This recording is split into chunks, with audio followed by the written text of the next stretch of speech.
Hello दोस्तों, GS गुरु discussion class में आपका स्वागत है।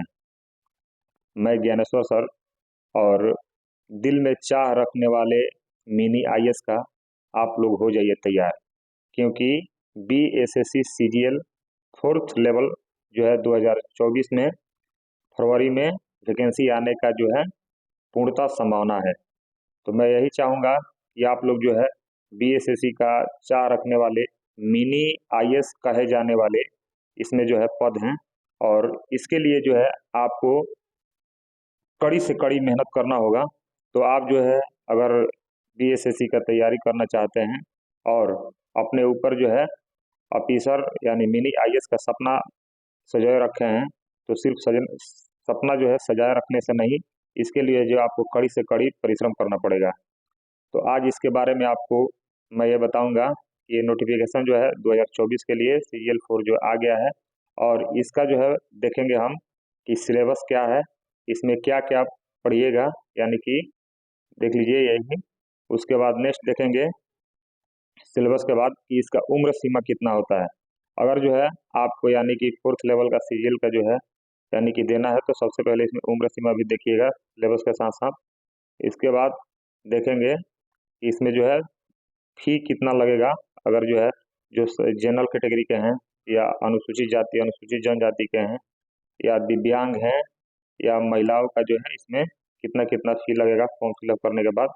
उसके बाद जो देखेंगे कि जनरल कैटेगरी यानी सामान्य कैटेगरी के लिए या पिछड़ा वर्ग या अत्यंत पिछड़ा वर्ग या अनुसूचित जाति अनुसूचित जनजाति को कितना जो है यानी कि मिनिमम मार्क्स जो है इतना लाएंगे जो उनको क्वालिफाई माना जाएगा, है ना। तो आइए हम देखते हैं शुरू से।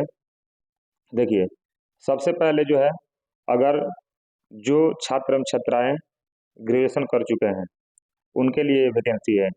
इंटर लेवल वाले के लिए जो वैकेंसी इससे पहले उसका जो है एग्जाम मार्च में होने वाला है। इंटर स्तरीय बीएसएससी जो है अभी 2024 मार्च में उसका एग्जाम यानी कि होने की संभावना है, लेकिन ये जो है फरवरी में आएगा आपको ग्रेजुएशन लेवल।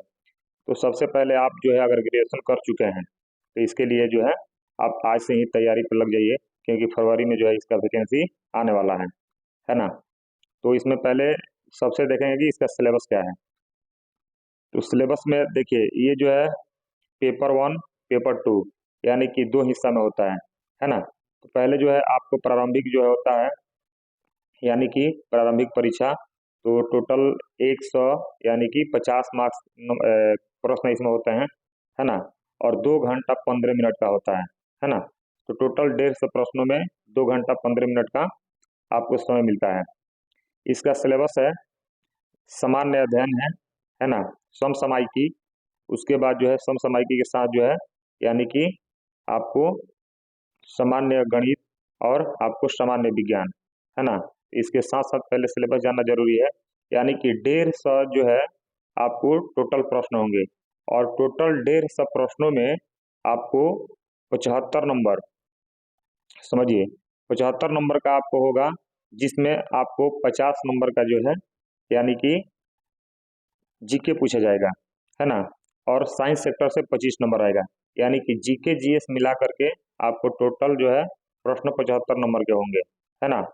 उसके बाद जो बचता है 75 नंबर, तो उसमें जो है 75 नंबर का आपको यानी कि 75 नंबर में 50 जो होगा आपको रीजनिंग यानी कि तार्किक शक्ति आपको इसमें यानी कि तर्क शक्ति होगा, जिसे रीजनिंग बोलते हैं। तो 50 नंबर का रीजनिंग होगा और 25 नंबर का आपका मैथ होगा, है ना। तो ये सब जो है आपको देखिए इसमें दिया गया है ना।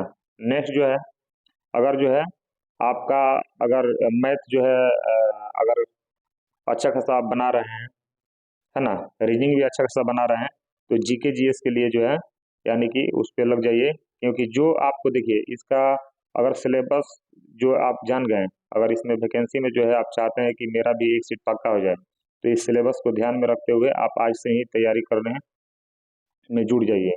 क्योंकि फरवरी में जो है आपको समझिए फॉर्म फिलअप होगा, और फॉर्म फिलअप होने के बाद जो है तुरंत आपको यानी कि एग्जाम 1-2 माह के अंदर में ही ले लिया जाएगा, क्योंकि इधर समझिए इलेक्शन का समय है ना। तो इसलिए आप लोग जो है तैयारी में आज से ही लग जाइए। सबसे पहले नोटिफिकेशन आपके पास जो है मैं आपको यानी कि पहुंचा दे रहा हूँ, क्योंकि अगर जो है आप सोच रहे हैं कि वैकेंसी आएगा तो पढ़ेंगे, तो इसे आपको यानी कि छटने की चांस ज़्यादा हो सकती है, तो आज जो है आप लग जाइए।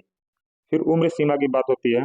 देखिए, इसमें देखिए यहाँ से यानी कि 18 वर्ष की जिनका उम्र हो चुका है ना? यहाँ देखिएगा न्यूनतम, है ना? 18 वर्ष नहीं, इसमें न्यूनतम आयु सीमा जो है 21 वर्ष है। अगर आप 21 वर्ष का उम्र सीमा जो है न्यूनतम आयु यानी मिनिमम, तो यहाँ से जो है आप यानी कि भर सकते हैं, है ना?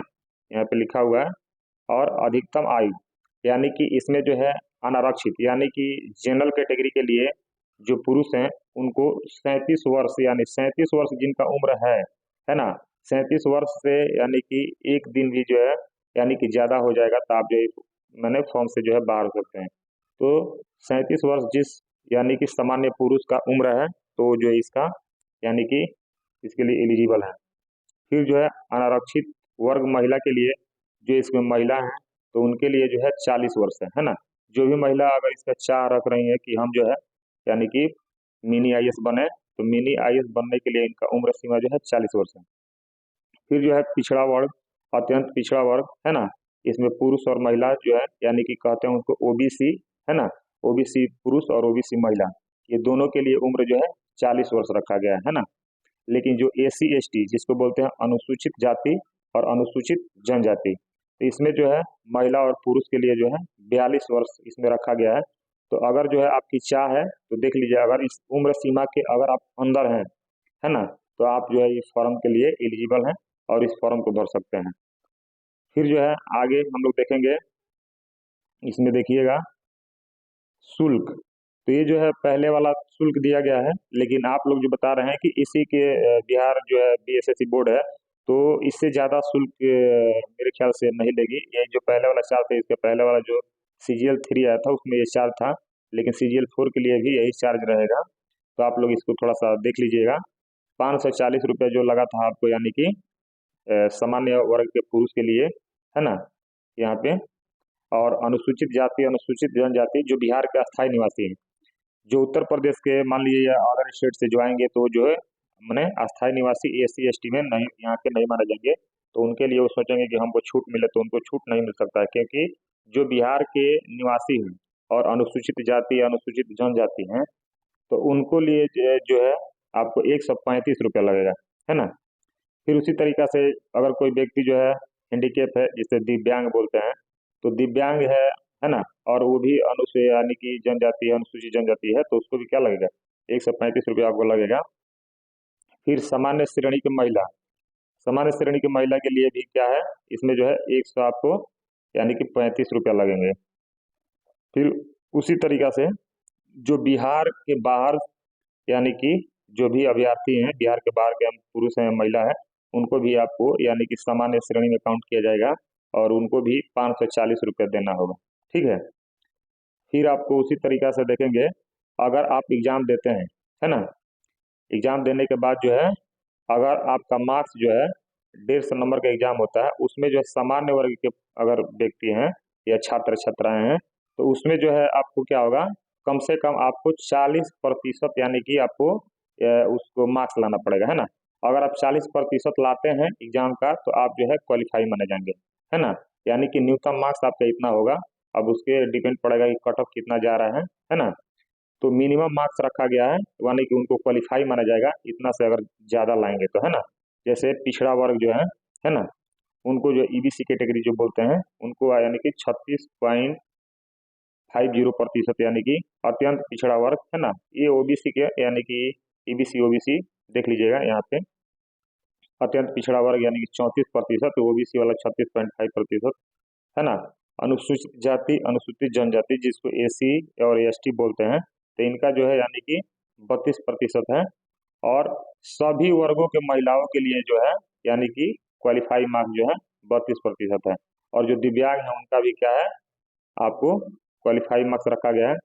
तो मैं आपसे यही अनुरोध करूंगा, और कि आज से आप लोग लग जाइए, तैयारी पर लग जाइए। अगर जो है मिनी आईएएस का सपना यानी कि सुनना चाहते हैं, है ना, जो सुन रहे हैं कि चाहते हैं कि हम बन जाएं, है ना, और अपने गांव, अपने मोहल्ला, अपने जिला, अपने राज्य के नाम रोशन करें, तो इस तरीका से आप लोग जो है इस पे कड़ी से कड़ी मेहनत करें। और खास करके जो है आप इस पे जो है लगे रहें। जय हिंद।